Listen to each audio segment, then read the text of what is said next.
Eh bien, si tu veux que Dieu, le puissant, le sage, Al-Fattah, celui qui ouvre les portes, t'ouvre les portes, kun fattahan kama fataha Allahu alayk wa ahsin kama ahsana Allahu alayk.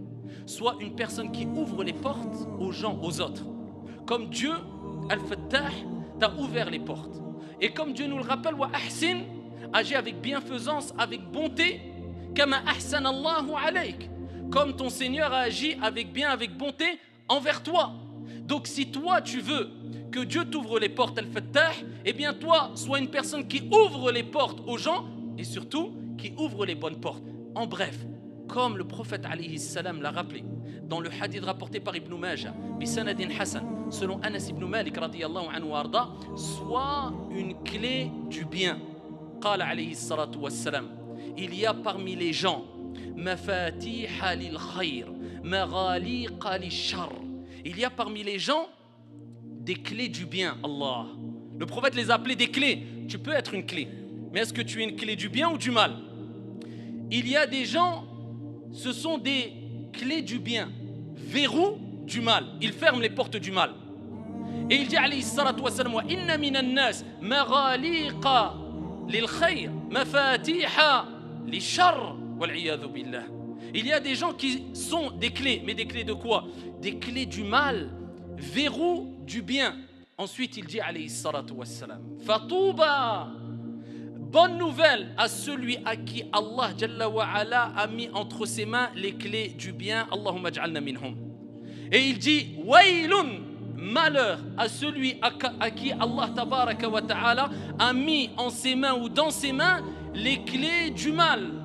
C'est-à-dire, si toi, tu veux être une clé du bien, il faut ouvrir les bonnes portes. Et pour cela, pour être une clé du bien, et pour pouvoir ouvrir les bonnes portes et être un verrou du mal, c'est-à-dire un verrou de la fitna, des problèmes, du mal, des choses qui déplaisent à ton Seigneur et au prophète alayhi salatu wassalam, eh bien, il faut agir avec ikhlas, sincérité. Il faut agir avec basira wa ilm, clairvoyance et science et expérience. Sinon, tu vas penser que c'est la bonne porte, tu vas ouvrir la mauvaise porte et tu vas faire plus de dégâts qu'autre chose. Donc, tu dois déjà, toi, réviser ton intention, premièrement. Deuxièmement, acquérir de la science bénéfique qui te permettra de distinguer entre le bien et le mal, loin de toute émotivité ou passion. Parmi les choses aussi, c'est que toi-même, tu te sois réformé en appliquant le bien que tu veux propager. Car si toi déjà tu n'es pas une personne bonne, comment veux-tu inciter les gens à être des personnes bonnes, tout simplement? Alors que ici il t'est demandé de te réformer toi d'abord, c'est-à-dire tu mets en application le bien, la science que tu as acquis. Eh bien à ce moment-là, ya Abdallah, et seulement à ce moment-là, quand tout cela se reflètera à travers un comportement exemplaire, eh bien tu pourras espérer être une clé du bien qui ouvrira les portes, mais les bonnes portes. Et t'ouvrira les portes pour toi et pour les gens de ton entourage. Et où que tu sois, tu seras bénéfique pour les gens.